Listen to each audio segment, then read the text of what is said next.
বিশেষ আন্তরিক ধন্যবাদ অভিনন্দন সবাই একটা করতালির মাধ্যমে ধন্যবাদ জানাই। আমরা মিছিলের উপস্থিত বাংলাদেশ জাতীয়তাবাদী দল কেন্দ্রীয় নির্বাহী কমিটির অন্যতম সদস্য অ্যাডভোকেট শামসুজ্জামান শুরু, উপস্থিত ধনবাড়ী পৌর বিএনপির সংগ্রামী সভাপতি জনাব এসএম সুমহান, উপজেলা বিএনপির সংগ্রামী সাধারণ সম্পাদক জনাব এনামুল হক বিবি, পৌর বিএনপির সংগ্রামী সাধারণ সম্পাদক জনাব রফিকুল ইসলাম সফল, সরকারের নেতৃত্বে জনগণের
স্বপন ভাইয়ের ঘাটি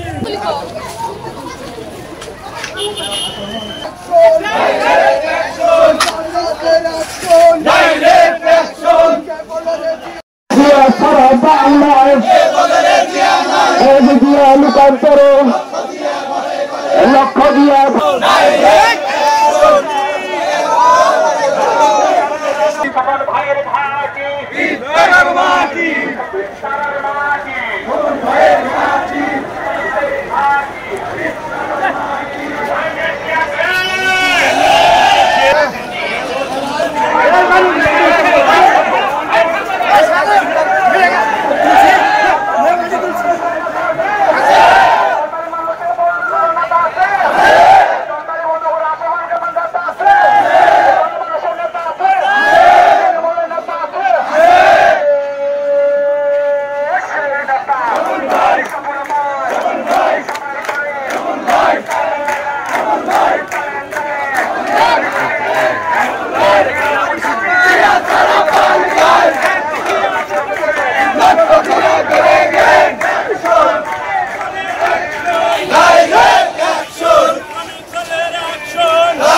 ঘরে ঘরে সারা বাংলায় কে বলে